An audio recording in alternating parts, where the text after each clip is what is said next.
Today's date, Wednesday, April 28th, 2021. I am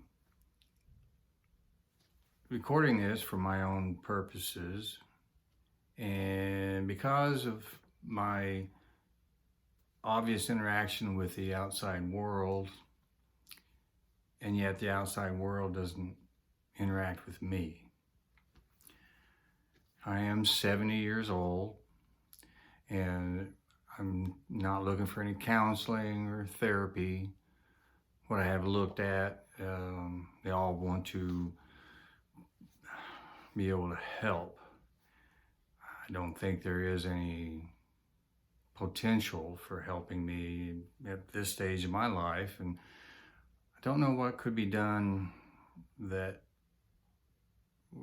I could do to make a difference.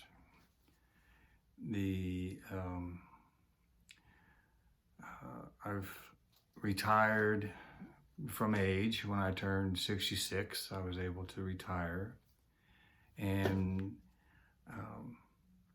I'm able to pay all my expenses from my Social Security with a little extra for food and some disposable income. I am free from debt. I have no balance on my credit cards. I've paid them all off, and I have a high rating, almost 780 on my credit score. I'm healthy. I am last year started developing cataracts in my left eye, and they had them checked. They're benign, but obviously cataracts, like age, didn't go away. I have no tattoos. I'm not on any social media. I'm not narcissistic, and what activities I've had on social media is, like I said, there's no interaction back from the world.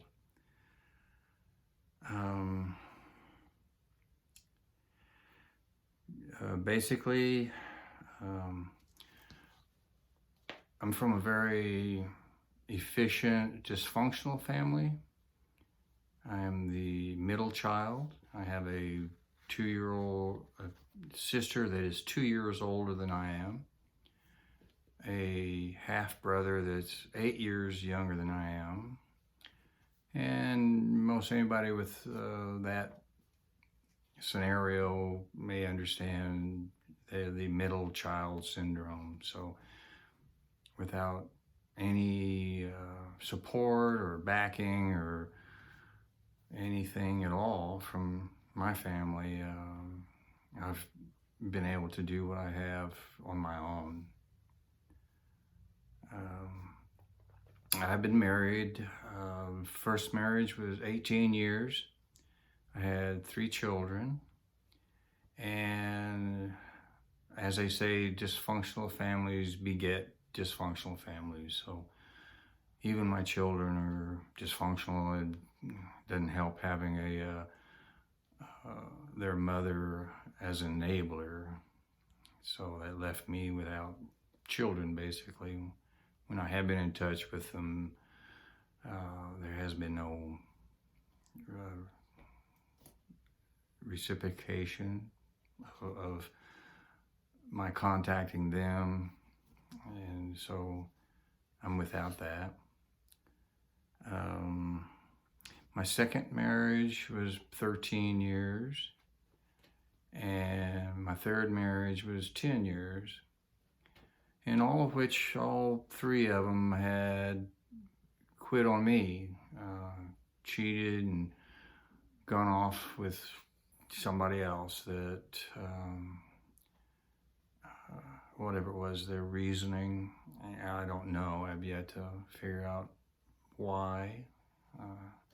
I was always a hard worker and labored to keep the the family together, paid all the bills, and worked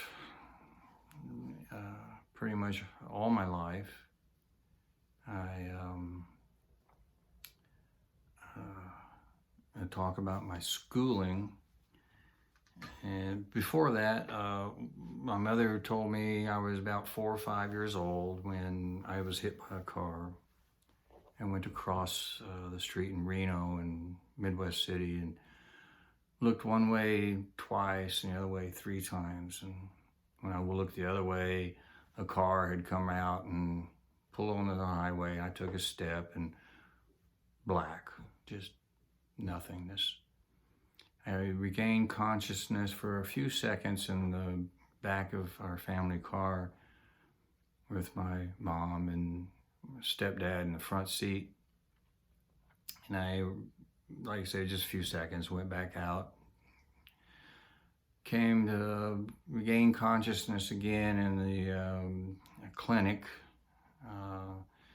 laying on my side with a white towel whatever over my head. I could see my mom and stepdad across the room sitting on some chairs against the wall, and somebody up there fiddling, I'm assuming stitching. And like I said, that was only a few seconds. And I don't remember regaining consciousness after that. I believe my mom has stated I was in a fog for several days after that. So my first through 9th grade, I was in 5 different schools.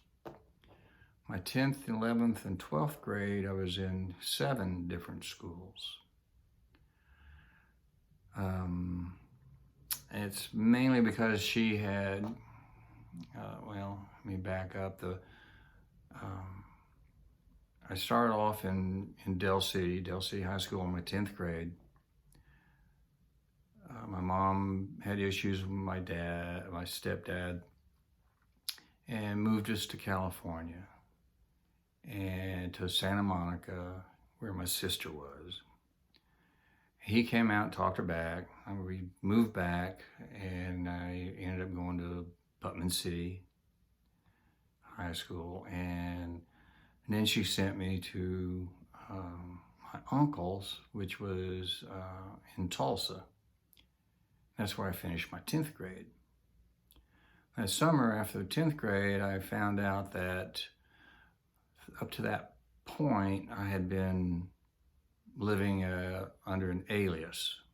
The name I was using wasn't legal, wasn't ever legalized. And so my sister had found our real dad, lived in Dallas. We went down there.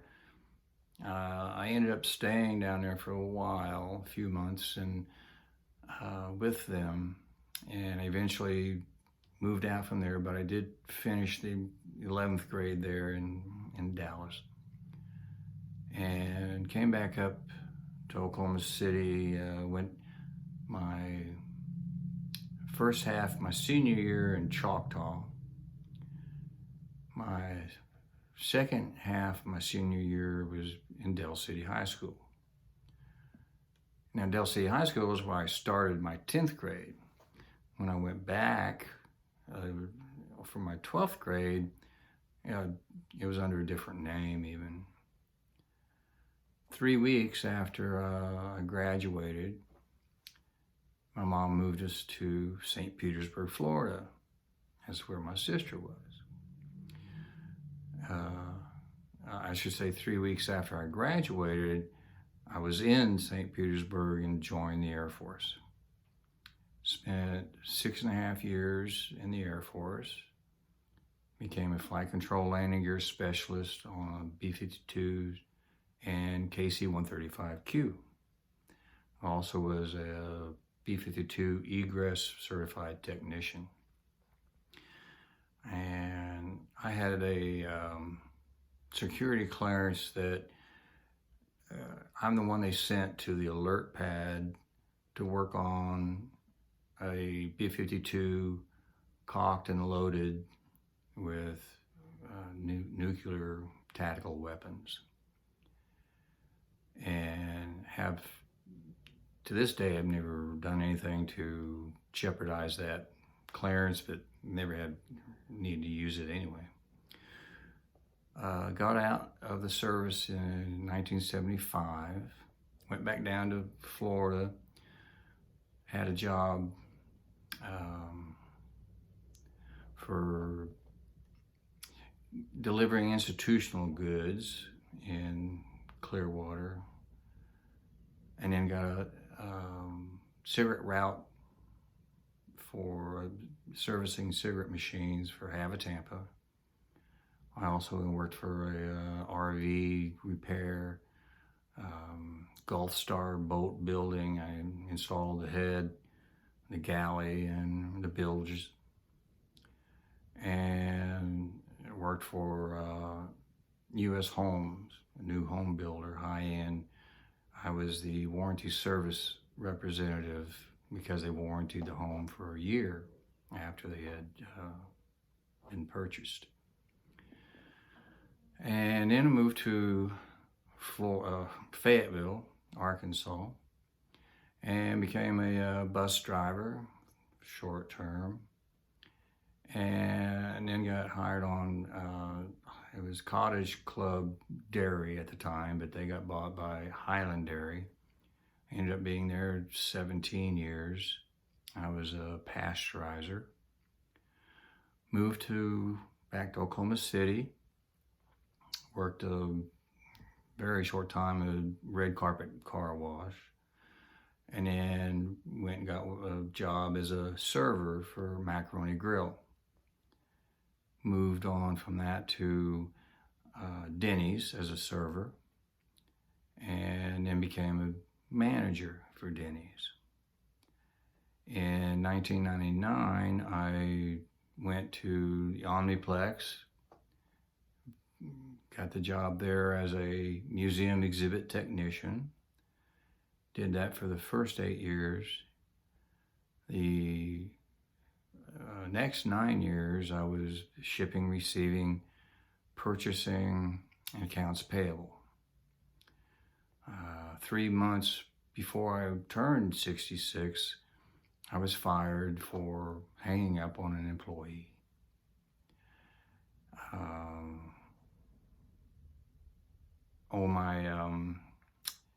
I wanted to cover what I had did when I was younger, before I graduated from high school.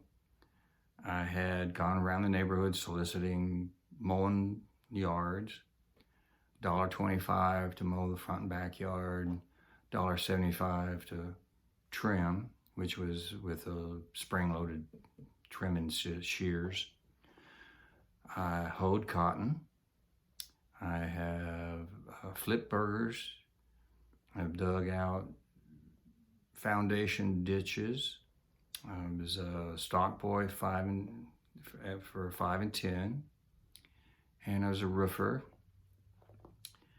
and that was before I even graduated.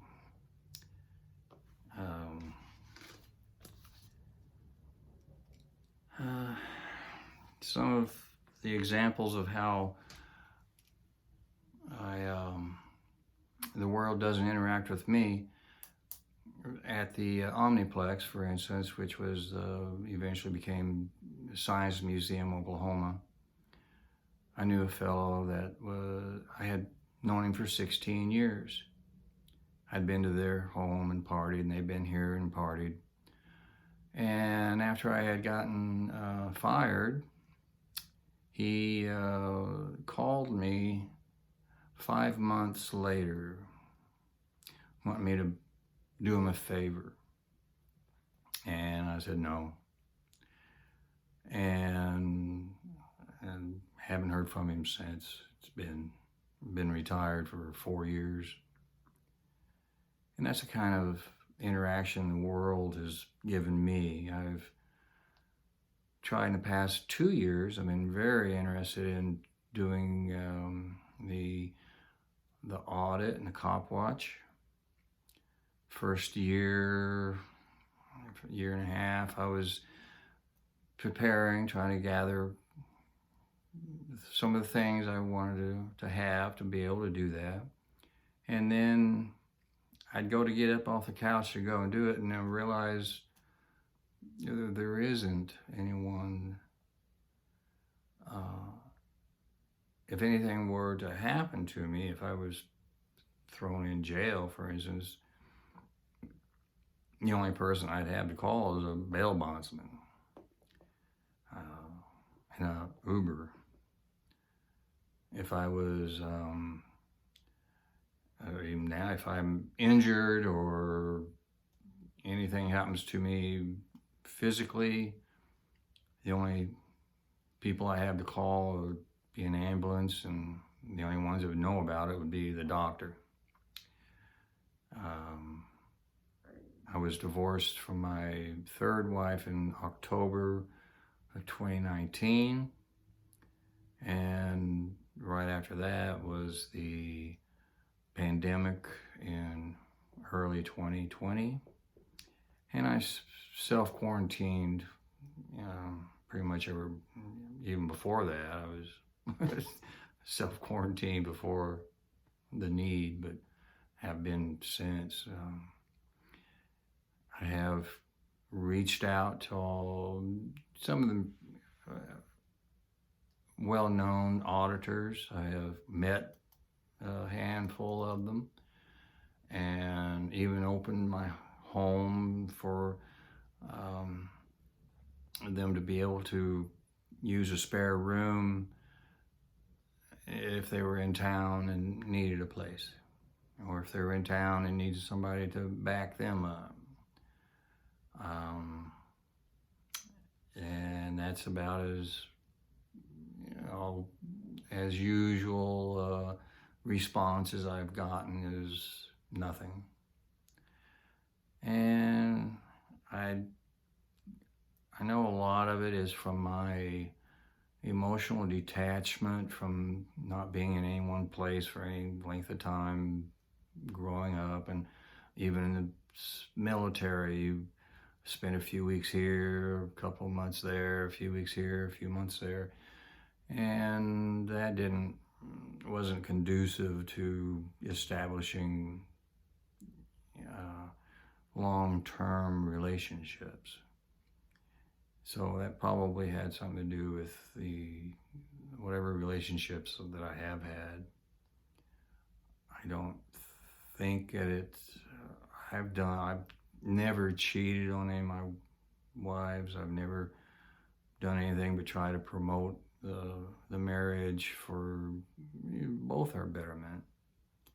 And that hasn't worked out either.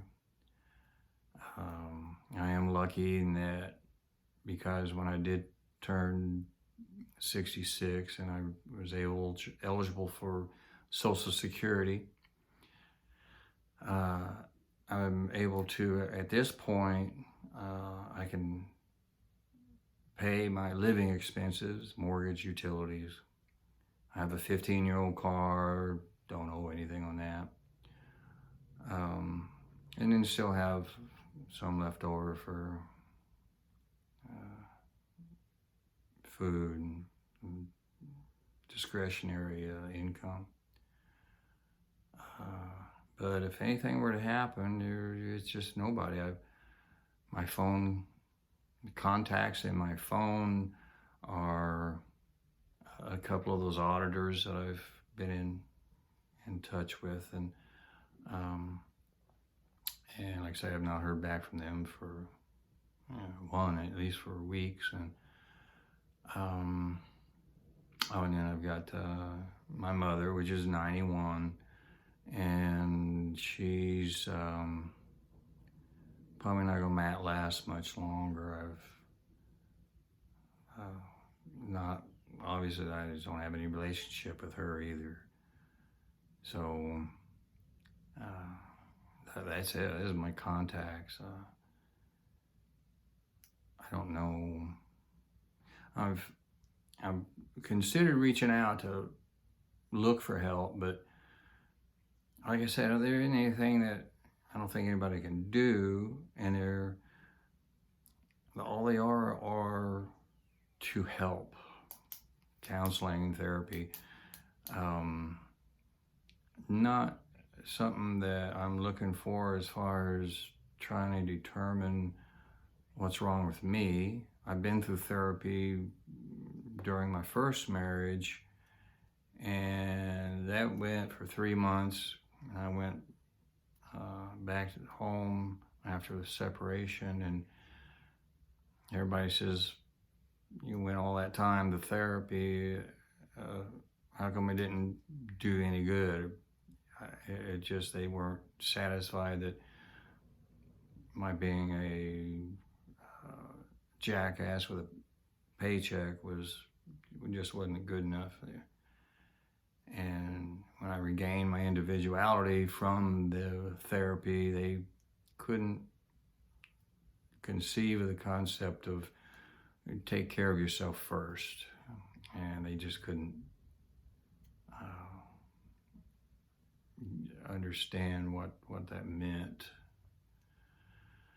So, like I say, I'm just doing this for myself, memorializing myself. I was thinking of trying to go to a psychological schooling of students, that maybe it would make an interesting case study for them, but I don't think that's worth pursuing, because everybody is, like I say, there's out for wanting to help you, and being on fixed income, that help isn't what I need. And so at least I'll have this, and somebody may see it someday and make it a case study. I don't know. It'll be up to them, if anybody ever does come across, who would find it, because I don't know anybody. There is no friendship. There is no contact. The most conversations I have would be with the cashier at the checkout line, and getting ripped off of some other, well, like the bike store, Fat Tire Bike. I took my bike there, and they just rip you off, and I don't understand that. And I mean, I could understand more if people that I knew, or only the people I knew, treated me the way they've treated me. But the people I don't even know, people I've never even been face to face with, treat me the same as so-called friends. So I get to the point where I'd rather go toe-to-toe with an enemy than try to do damage control from a friend, or so-called friend. And that's where I'm at. So, and I'm getting old now, I'm getting older. I'm so old that when I combined two compounds, I invented mud. I'm so old when I first learned how to ride a bike, some of them still had square wheels. I'm so old, growing up, there was only one religion. I'm so old that we knew it as Gibraltar Mountain, and now it's just a rock. And I could go on and on, but those are just funny lines. And try not to feel sorry for myself, because I am living comfortably. I don't have the pangs and anxiety or angst of checking the bank account every day to see if there's any money in it, or what did so-and-so do that now I'm going to have to fix or make right. It's a lot easier on me not having those kind of people around me. But when the world doesn't interact with you, and it's not from the lack of trying. I have been to improv. I tried taking improv. I didn't try. I did take improv lessons, two at 125 each. Been to the theater, the improv location where they perform and have performed. And when I go there, it's like I'm a stain on the wall or a shadow on the floor. Or I'm not, my presence isn't even recognized. I can move through the crowd with nobody even knowing I was even there. And just that's the type of response that I'm familiar with. So anyway, I guess that's all for now. I just wanted to try to, like I say, get this down and have some kind of